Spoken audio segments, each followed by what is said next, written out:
stand chair with the back for the occiput assessment. I'm going to start by just assessing the motion of the occiput. So I'm going to rotate this way, block C1 on this side, and then force him into rotation. I'll bring him this way, block the back of C1 here, and then force again. Same thing here. And then if it was left rotated on the left rotated, I would use an index contact on the mastoid. Lateral fix over, rotate till I feel that lockout. Vector would be P to A.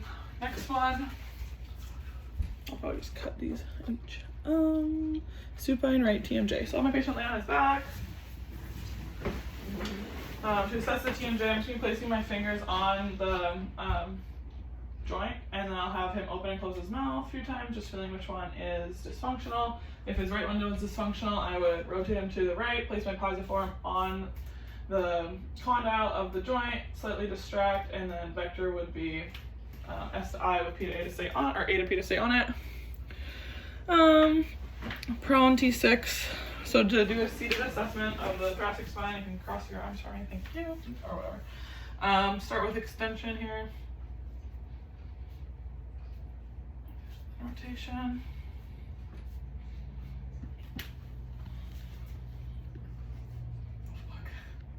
And then lateral flexion. Thank you.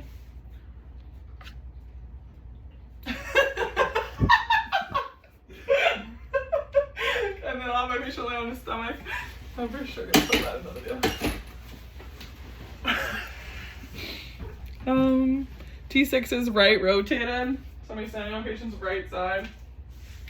Finding T6. Place my sulfide contact pisiform on T6. Bilateral reinforcement. Patient would breathe in, breathe out. And bottom breath, vector would be straight P to A. For the shoulder, I'll have a patient lay on his back. Supine right. So I'm just going to be assessing the shoulder here. So just assessing internal rotation, external rotation. You can also do long axis distraction. For internal rotation restriction, I would internally rotate with his arm between my knees, and then I would long axis distract with internal rotation.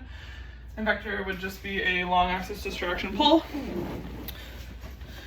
Seated right radial head P to A pronation restriction. So for elbow, I'm just going to be placing my thumb on the posterior aspect of his radius and extending and pronating, and then I would feel that restriction if it wasn't moving. Vector in this position would just be a straight P to A push with my thumb.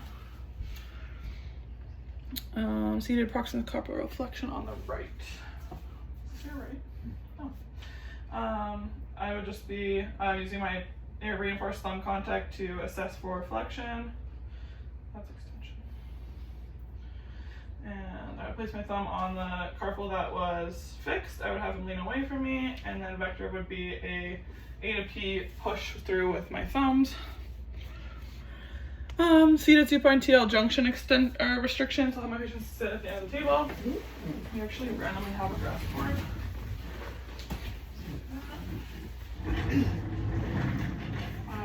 So I place my index contact, have my patient cross their arms, place my index contact at the restriction, have him tuck his chin, breathe out, and then lay on top like that. And then vector would be straight B to P. Supine right hip. So I'm gonna have him lay on his back again. I'm gonna have him, leave it on actually, and then just to assess internal external rotation, I would just be waxing on and waxing off. And then if it was restricted inside, I would relax on, long axis distract, and then pull straight through the long axis. Prone, P to A restriction, right fib head, so I'm lay on his stomach. To assess the motion of the fib head here, I'm actually just going to grip the fib head with my fingers and then pushing A to P and P to A.